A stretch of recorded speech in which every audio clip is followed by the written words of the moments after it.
right, sports show. Going to be a little wrap-up from the 2023 season. The Texas Rangers are your World Series champions. Who the hell would have thought that going into the season, right? I don't think we had them anywhere in our predictions, did we?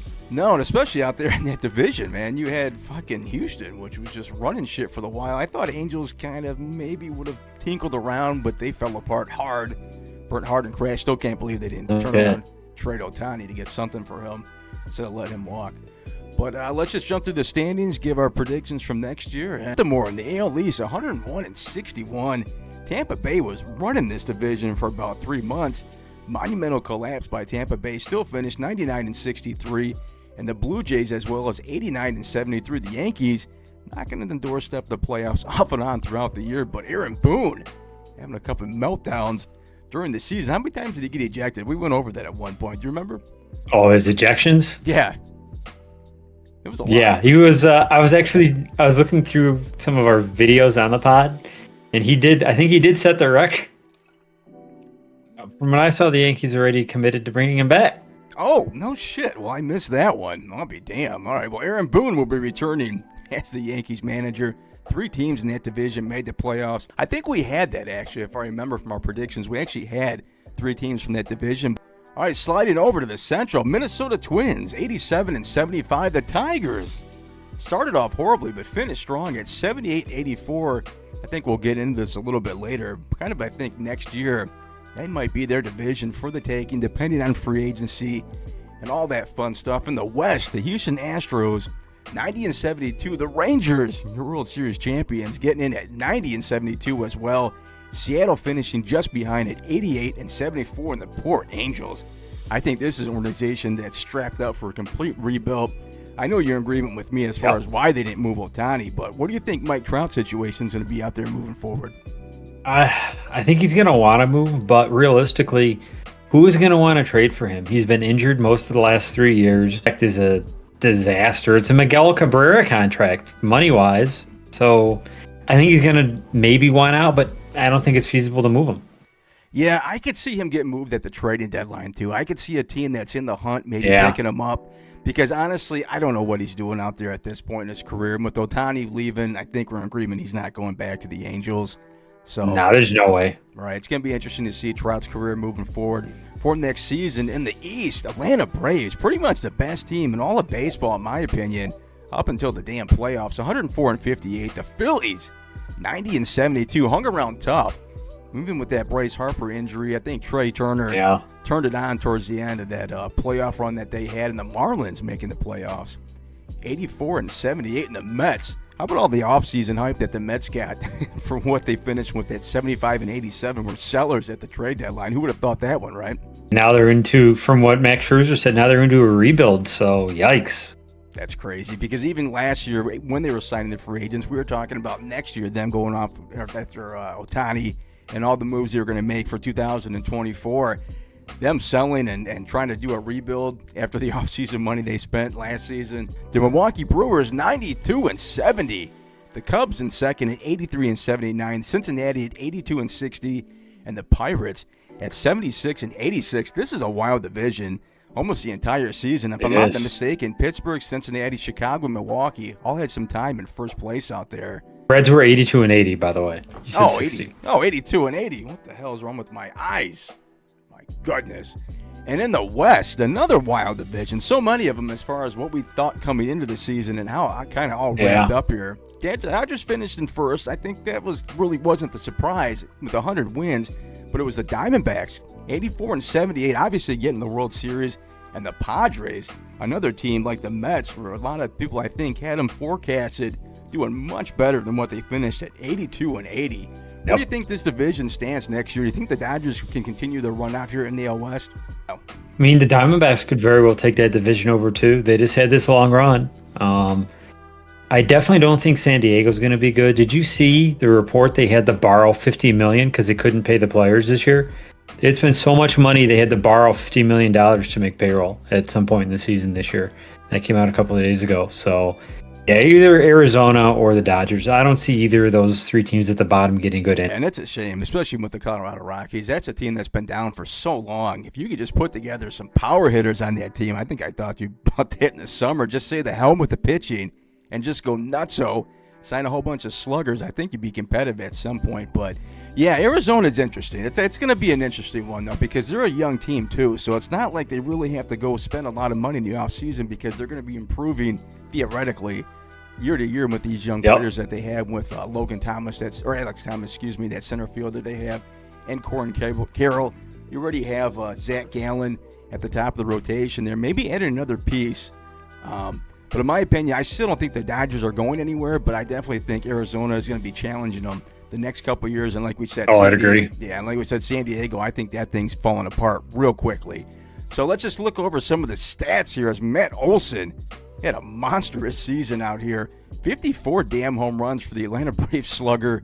Still crazy to think we only had a couple players even finish in the 40 range here, but Matt Olson blasting out 54 home runs for the Braves, 139 RBIs. Kyle Schwarber at 47, Alonso at 46, Shohei at 44, and Ronald Acuna Jr. at 41. Luis Ariz close to hitting 400. Do you think he can continue this next season? It's hard to keep up batting at that high of a clip, but we're going to find out. Miami, I don't know what direction they're going in either, so we'll have to see. They got rid of that the lady, what was her name? Kim? Oh, yeah. Whatever. Yeah, the GM, yeah. Alcantara is one of the best starting pitchers in baseball. Won the Cy Young. It would have been 2022, if I'm not mistaken. So that's another team like Arizona, I think, can kind of float around. They really don't seem to spend a lot of money historically, and if they do, they blow the damn team up after that season. So we'll see how they do. Let's see. Going over to the pitching side, Spencer Strider, 20 wins, high ERA, though, at 3.86. Did lead the league in strikeouts at 281. That Atlanta Brave pitching staff was depleted by injuries almost the entire season. Bryce Elder got off to a great start, but really kind of fell apart at the end of the season. But with Fried and Morton, pitchers at the top of that rotation there, Strider was kind of left out to hang himself as far as having to carry the rotation. How do you think Atlanta? Yeah, it was. How do you think Atlanta's going to go moving forward? They probably need to pick up some pitching. In all honesty, yeah, they were good, but they were good because they had 3/4 of their team hitting bombs all the damn time. Postseason, the home run stuff will get you so far, but you need that bullpen and you need that starting pitching to carry you through in the end. Like the Phillies, they're hitting all those home runs and they eventually petered out. So you have to have that balance there between everything. I can tell you who they could go get. They could go get Erod to be a back-end guy. Contrary to popular belief, Tigers fans, Erod is not a number one starter. He's a 4. Yeah, imagine him in that the rotation at a 4. You'd have Fried, Morton, Elder, and Strider, Rodriguez. Oh, man. That's a hell of a starting pitching rotation. That'd be a great rotation. Oh, hell yeah, for sure. Ronald Acuna Jr., talk about an all-around player as far as hitting, defensively, and stolen bases. Had 73 stolen bases on the season. Led the league in hitting. And he was flashing some leather out there the entire season. That guy had a season nobody's ever seen before. Imagine if he'd had 100 stolen bases. He had 73. Like, I've never seen anybody have that crazy of a season. You know what? Next season, I think he might hit 100, to be honest with you. As crazy as it seems, he's only off by 25 at this point. I think he might get 100 next year. And that, God. Let's get into some Shohei. Some Shohei Ohtani. Obviously, that injury at the end of the season kind of really sets things up for an interesting offseason for him. If you're a team, do you take a chance on him? Yeah. Ooh. If I was Mr. Harris, Mr. Scott Harris, I'm signing him. Oh. I mean, for me, the fits that he would be, what is everyone talking about? Who's Yankee? Perro's already insane. He fits the best with a team like the Tigers or somebody that is kind of on the cusp of that exiting that rebuild maybe, and he's that guy that can organizationally take them over. That's what I think, because, well, I guess your only question mark is he going to pitch again? No. They say he is, but not next season. I don't think he's pitching next season. That's the thing. Yeah, I don't think he is either. Yeah, so if you want to DH him, 350 million, yeah, I guess probably I can go around there. If I'm the Tigers, though, I don't know. I don't want to wrap up in one player. We got Riley Green. You got Spencer Torkelson. Spencer Torkelson actually had a damn good season. We'll talk about later on. Actually showed some power out there. But no, if I'm the Tigers, I don't want Ohtani. But if I'm a team like the Dodgers, yeah, for sure. You got the payroll. You might as well keep going for it. I think they're kind of. Yeah. I mean, Max Muncy had a great season again. Freddie Freeman's just going to get another year older. Mookie Betts out there. You put Ohtani and just DH him, and then maybe next season you can put him in that starting rotation because you're going to have Kershaw more than likely on his way out. I think the Dodgers are probably the landing spot for him. The Mets might dabble in it if they really want to spend some money. We already talked about, though. It looks like they're in rebuild mode. But I don't know if a lot of these other teams really want to fork over that money. The Yankees, they more than likely will be in the mix for it. But like you said, I don't see them with the inflated payroll that they already have. That's a team that might need to start rebuilding, too. Even though they got Volpe, that shortstop that they got, who played pretty lights out this season. He's clearly on the backside of his career. That guy was struggling to even be above 200 most of the season. Injuries. So they got a lot of money tied up in him, too. Injuries. And even Judge. Yeah, well, Judge. Like you said, injuries, man. There's just too many injuries on that Yankee team. Kind of reminds me of the damn Detroit Tigers starting lineup where they just can't get these guys fully healthy for 162 years. Speaking of the Tigers, let's just jump right into those damn Motor City Kitties. Can Matt Manning, Casey Mize, Riley Green, I know I'm missing some more here for the starting Turnbull, Scooble. Can we please God, at least give us one full season with these guys? Maybe 140 games might be nice, so we can finally see what we got. Because I think next year's the year to strike for this division for the Detroit Tigers. Oh, I totally agree. It's a weak division. I think nobody else is going to be any better next year because Cleveland, Francona's gone. Kansas City, they sold again at the deadline. The Twins, they're really not. Yeah. The White Sox are a fucking disaster top to bottom. So, I mean, I'd like to say that I think the Tigers could be the most competently ran, but the owner detracts that from me. If it was Mike back at the helm, I would say it is, but at least the GM and the coach seem, in that division, they seem to be the tops. So they got to make some moves, though. You know, you need some starting, at least one starter, I think, at least one. I'm not getting the top of the rotation. I think that's a waste of time. Then you're going to see what happens with Erod. He's going to opt out, it sounds like, which is, I think, good for the team because I think that was a distraction all season. And then maybe Baez disappears somehow. Maybe he ends up in the Detroit River. I don't know. You know, that's a good point you brought up about Baez because towards the end of the season there, he wasn't even playing. He was having days off where he was fully healthy. And, you know, that's a guy you spend, what did we spend on him? About $250 million on? Something like that, right? The fuck is this guy not doing? 5 years, 130? It blew my mind. This guy was not in the starting lineup every goddamn fucking day, it seemed like, towards the end of the season. But the Tigers got a bright future. We talked on Casey Mize, Matt Manning. If he's not getting drilled with fucking comebackers, he can maybe finish a fucking season out there. Scoob will be in the starting rotation. And then, you know, the bats. Finally, we got some bats, too, that are coming up. We really got Riley Green, Torkelson. Carpenter had a breakout season, which is what you need when you're starting to build. Get these guys coming out of nowhere. So Tigers are an interesting case next season. Let's look at some free agency here, as there's going to be a lot of pitchers. You got that list I sent you? Yeah, I'm looking at it right now from the New York Post.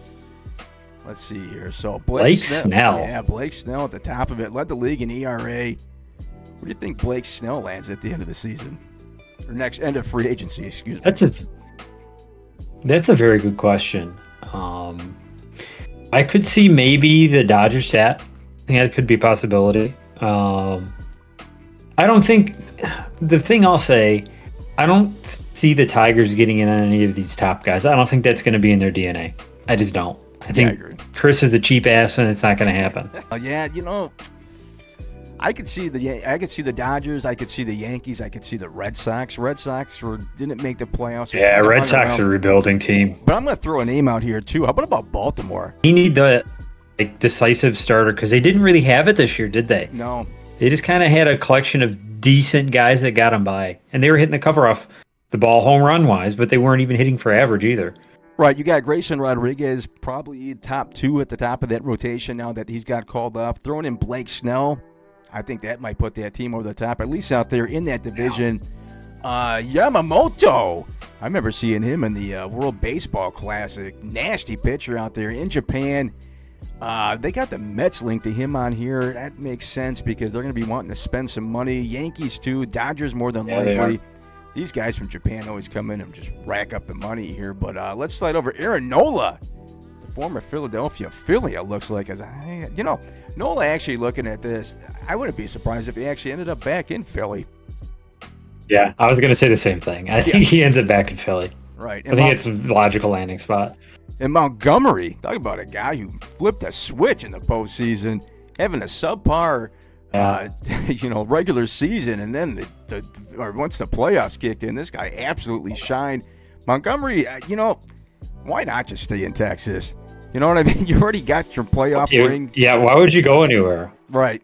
That lineup is just not going anywhere anytime soon. So if you're getting the run support he was getting, you might as well stay out there. No, I mean, it would make sense for him to go anywhere. Unless I can't see them not spending the money again. So. Okay, and how about Clayton Kershaw? I can't see him playing for anybody else besides the Dodgers, and I can't see anybody else giving him the money besides the Dodgers, to be honest with you. Do you think that's where he ends up, his home and sweet home out there in L.A.?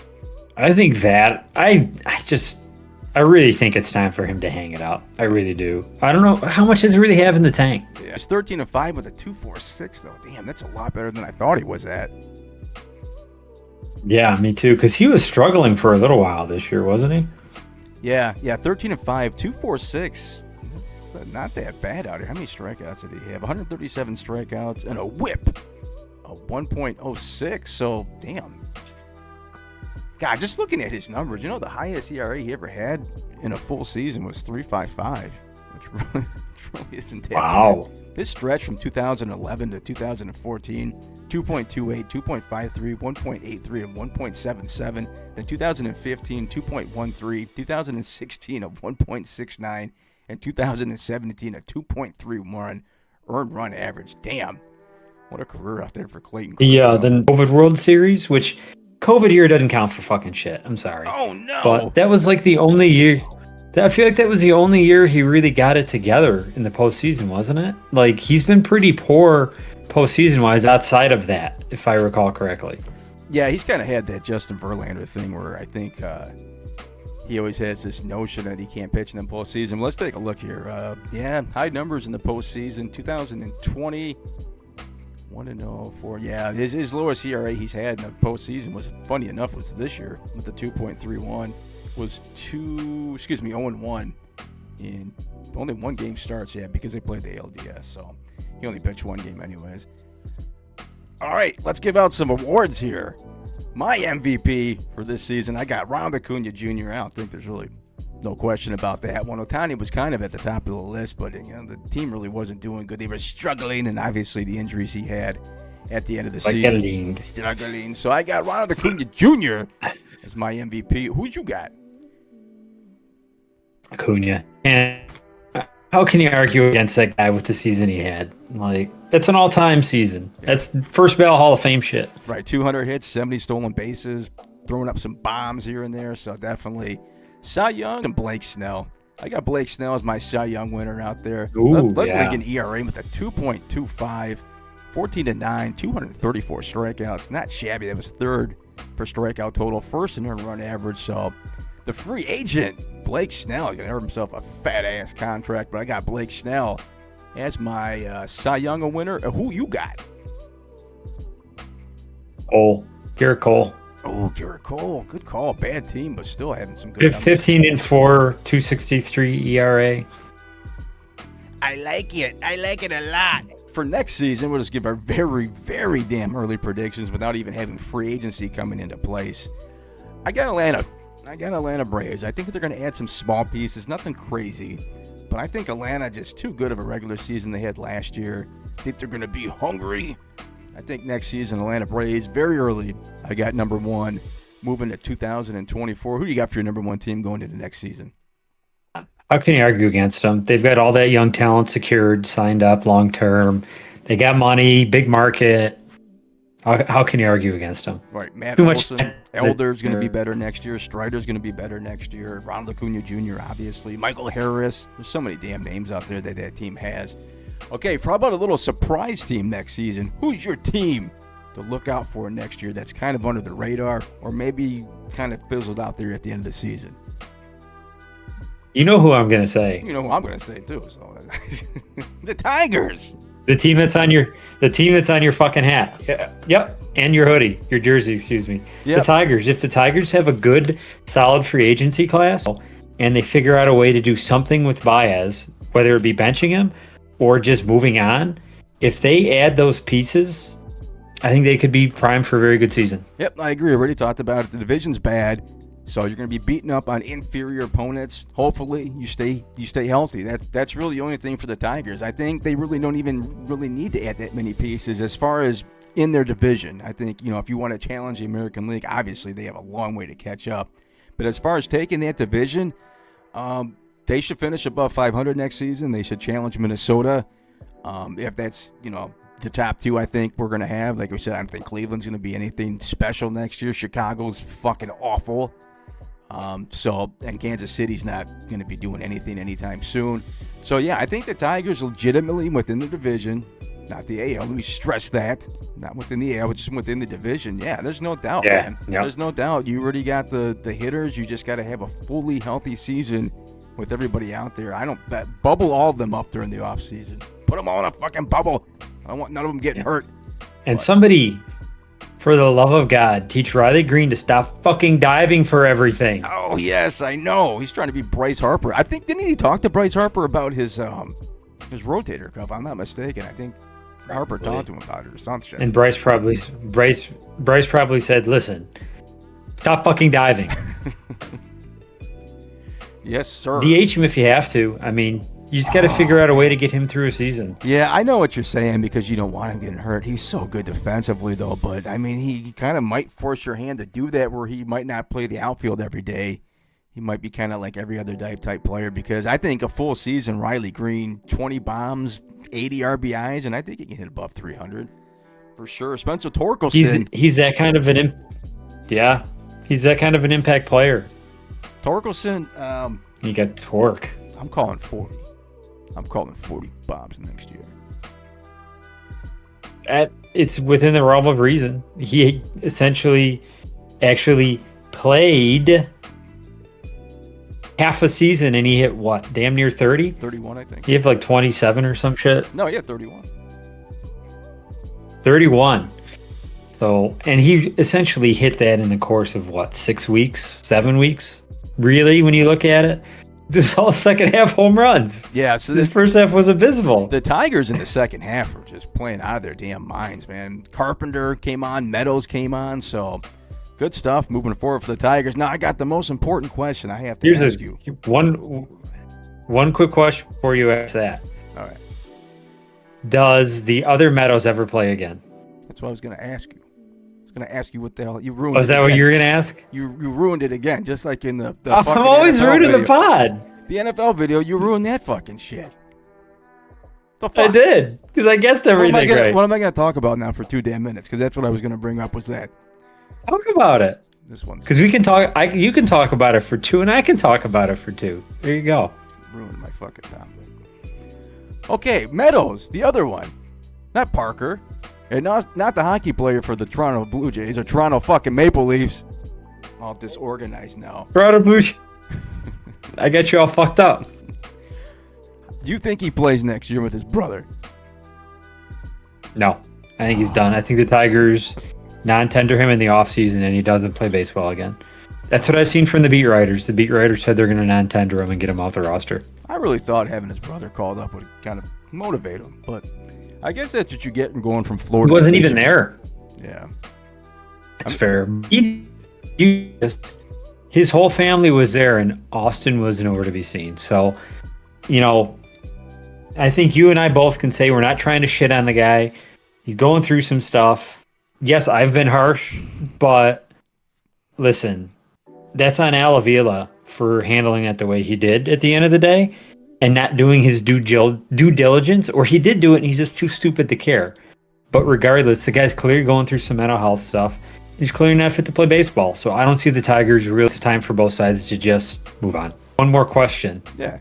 We did the team that we think is going to make the most changes next year and be a surprise team. Who do you think is going to be a surprise bad team next year? Oh, that was good this year. Flip the question. Oh, that's very good. Oh, let me look at the standings real quick, actually, because a couple teams are running through my mind, but I want to make sure that I don't. Interesting damn question. I'm going to go Minnesota, and I'm going to go Seattle. Ooh, yeah. And I'm going to go Seattle because I think that division out there with Seattle, it with the Texas coming up like the way they have right now in Houston, I don't think is going anywhere. I think Seattle starts to dip a little bit. The Padres, I don't think we're really expecting a lot from them, but if we're just comparing them from last year to this year or moving forward, I think San Diego dips a little bit too. But they are a curious case, though, because they do seem like they want to spend money, like we talked about earlier, probably way too much money. But I my top two, I go Minnesota dropping off a little bit, and I go Seattle dropping off as well. Who do you got? I think Toronto, because they were 89 and 73. I think that payroll's primed to get blown up. And that's a really good division. I don't see the Yankees. The Red Sox are going to rebuild. They got a new GM. But I think Toronto's primed to take a step back. And I think San Diego's going to implode. I think they're going to have to blow it up. If you have to borrow $50 million to make payroll, how sustainable is what you're doing out there? Yeah, so I think San Diego's going to be towards the bottom. All right.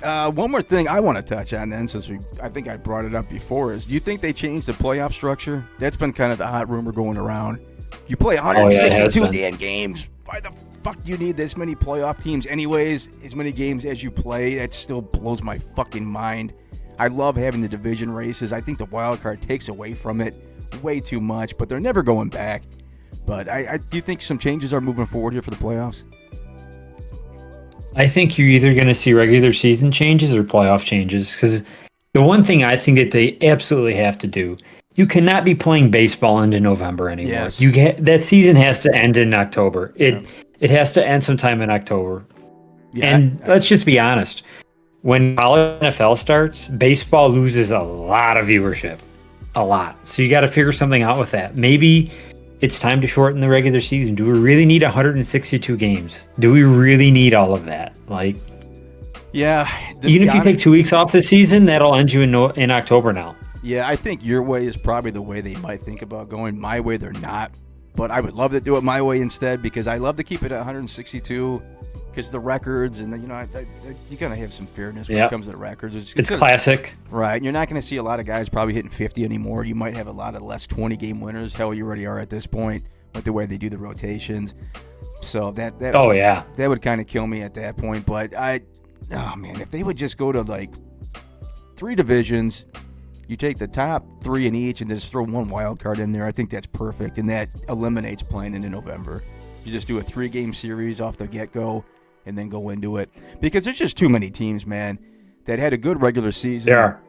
And then you're getting bounced by some fucking horrible-ass team. And I'll respect the fucking Arizona because they had a great postseason run, went undefeated going into that NLCS against Philadelphia.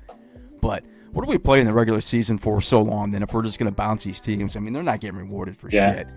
So I don't really like that part of it. What about a salary cap? Do you think we'll ever see a salary cap in baseball? And by the way, just to clarify, I fucking hate salary caps. I fucking despise them. So. Yeah. I don't know. I think at the end of the day, it all comes down to revenue and what the owners are going to tolerate. And I don't know. I mean, teams like the Yankees and the Dodgers that have historically been spenders. Fuck the Yankees, by the way. I hope it does. Hope they do and it affects them. But I think the way it is right now, they're gonna try and keep it because they just renegotiated that this year. Because hell, we did the lockout episode and the fucking strike and all that bullshit. I think they're gonna whatever they do to formats, they're gonna try and maximize their earnings potential. And obviously, playoff baseball gets more eyes, so I'm shortening the regular season and going to more postseason games, but I don't think that's good either because it dilutes it, like you said, right? Right, but they lose revenue, so you get fucked either way. Yeah, I just want a low ceiling, like you can't spend below $50 million. but then the high ceiling be Yeah, they need a floor. Right, just have the bottom at like 40, 50 million. You can't dip below that, but then the top can be whatever the fuck it wants. Because I think it takes away from the funness of trades, off-season acquisitions. I mean, the NBA is a mess when they're trying to move players back and forth. You have the max salary. You have to project it. Okay, well, they're making $20 million this year, but next year it's 28. Can we fit under the cap next season? It's too many games to play, and it really takes away from the fun of off-season and trade deadlines. Like, let's just look at hockey. I think, in a weird way, yeah, it's make hockey competitive, but it really takes away from the teams that want to spend the money and go all in. I think the Red Wings would be spending through the fucking roof. If they were just to put a bottom salary cap, but, you know, the ceiling can go where the fuck you want, I think it would really help baseball. But you have cheap owners. Out of every sport, baseball is the worst for cheapest owners. Look at Colorado and Kansas City. I mean, when the hell was the last time you seen a free agent ever go to Kansas City? Oakland. Oh, yeah, fuck. God, Oakland. I forget Oakland. You had 4 teams lose over 100 games this year, and you had an additional 3 teams lose 90. Like, that's 7 teams that were objectively just not even watchable teams. Like, that's not good baseball. That's not good at all. And some of those are big markets. You've got Anaheim, Oakland, Kansas City, Chicago. Like, those are big markets. I feel bad for Oakland out there. There are 2 teams that they had, the Athletics and the Raiders. They fully supported those teams. Historical fucking teams. They did. And they lost both of them. How the fuck does Oakland not have a football team or baseball team out there? The shitbag politicians in that city don't want to, like, the stadium proposal that the city supposedly had for the A's. They're like, oh, we'll build you one down by the docks. Go to the docks to watch baseball. Yeah. The city with the best stadium setup is Detroit, because they're all right there. That's what every city probably wants to do, and you've got all your stuff for your major teams right there within a block. Yeah, and you finally got some ample parking, which is always the problem in Detroit, was the parking. They finally get some facilities parking. All right, so that's that for our 2023 baseball preview. And moving forward to 24, we'll be doing some more podcasts on the NFL where this guy will be hating on Brock Purdy. Thanks for watching. Yeah. See ya.